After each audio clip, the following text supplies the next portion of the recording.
Time to go live to my panel. I suppose we'll call this the Julians. Liberal MP Julian Simmonds, Labor MP Julian Hill. That might be all they have in common today. We'll see. I don't want to jump to conclusions. Let's start with you, though, Julian Simmonds. No JobKeeper. The government was so adamant about it, but the support has increased.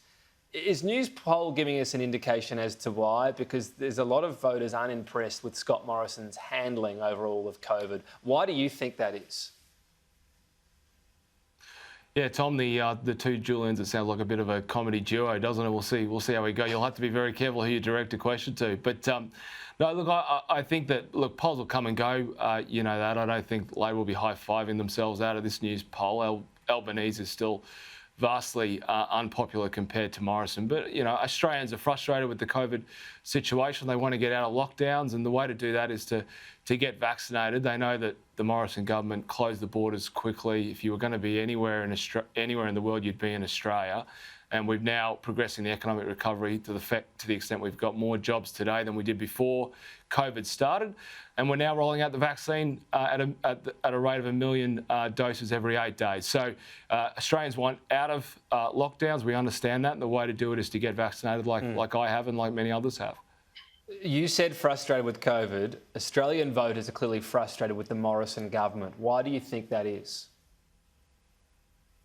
Well, I don't agree with your categorisation. I mean, I move around my electorate and I know that Australians are frustrated with the COVID situation, that they get that, but they also get that there's no rule book, there's no playbook for this thing, that they know that Australia has done incredibly well by the federal government closing the borders when we did to keep COVID out of lockdown. I mean, you know, you're playing footage of the UK at the moment. I mean, they've got 50,000 cases a day. So Australia's in a very different I'm just going to jump in. We've gone from 85% approval of handling with COVID down to 52%. You don't think that's increased frustration from voters? Well, I think, as I said, polls will come and go, Tom. I don't comment on individual polls, but I think what Australians want is they're frustrated with the COVID. They want to be on the other side, rightly so. I mean, don't we all? Aren't we all sick of COVID? But the way out of that is we've laid out the roadmap to do that in 4 stages, and the way out of that is the vaccine. The alternative is Anthony Albanese, who said he wouldn't bring us back to normal until we manufacture mRNA vaccines, which is 2023. So if you want to be in lockdown longer, if you think you're frustrated now, try having Anthony Albanese a chance to respond to that. Well, I'll start by agreeing. Polls do come and go, and the individual polls, you know, aren't really of great import. But what we do see now is a trend, and it highlights the growing frustration that Australians have with the handling of the pandemic. In the last 6 months, Scott Morrison's given away our natural advantages, being an island continent, having the borders closed. The vaccine rollout is an embarrassment. There's still no targets. We don't know about progress. No one's confident of where it's going. And it's an absolute disgrace that nearly 90% of deaths that have occurred in COVID are in aged care. It's inexcusable now that we haven't fully vaccinated aged care residents and staff. I mean, what's the possible response to that? The quarantine residents are vaccinated, though, are they not, Julian Hill? Let's just be careful on what we're saying and keeping it accurate. We haven't fully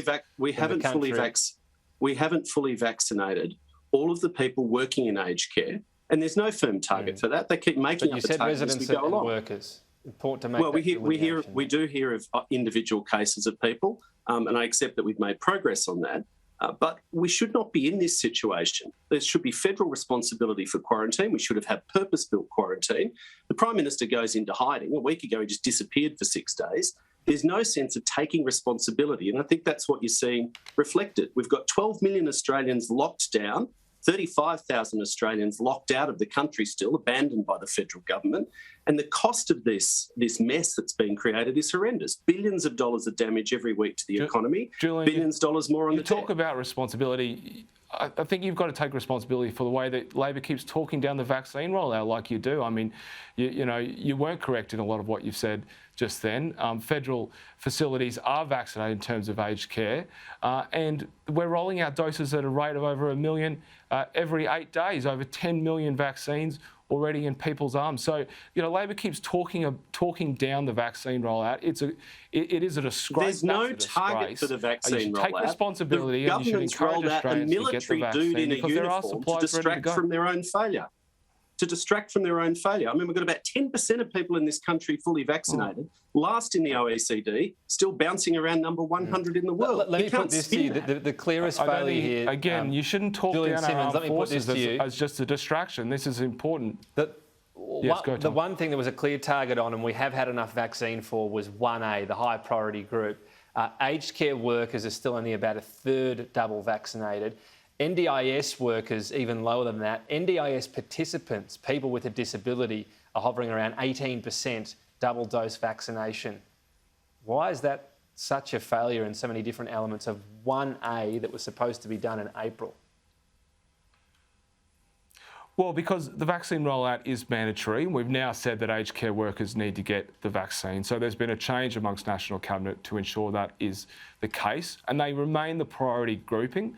And there's a number of priority groupings you just mentioned.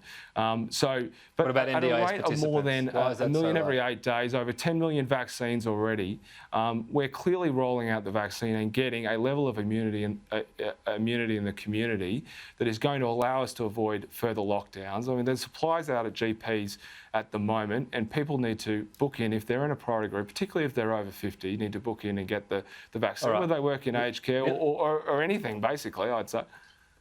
This is just nonsense. If we had ordered the vaccines if we'd ordered the vaccines on time, got 4 to 6 in the pipeline, locked in the supply, we wouldn't be in this mess. But even if you can forgive the failure, that's just a total. Even if you can forgive the failure to order the vaccine here in Australia, even if you could forgive it, there is no distribution plan. There is no distribution plan. It is a global marketplace. And the government was told very clearly, we're a small country, you can't go to we're not and pull this stuff significant. off the shelves, You've got to actually get the orders in last year. 4 to 6 different vaccines should have been ordered last year. And there's still no distribution strategy. There was no vaccine. There was no vaccine when COVID started last year, mate. I mean, the Labor are just all hopeless. This is fantasy island. I mean, honestly, this is why this is why you can't govern. This is why you're in no position to govern, let alone have this conversation. The Prime Minister told us we're at front of the queue. We're at the back of the queue.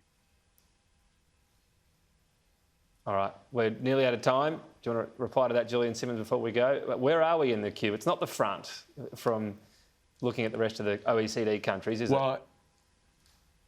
Well, it's a global... Well, we are at the front of OECD countries when it comes to creating jobs, that's for sure. But we're also doing very well with the vaccine, almost 10 million vaccines, or over 10 million vaccines in people's arms, and we're manufacturing it I think locally. someone needs to give you some new talking points that bear some semblance relationship to reality.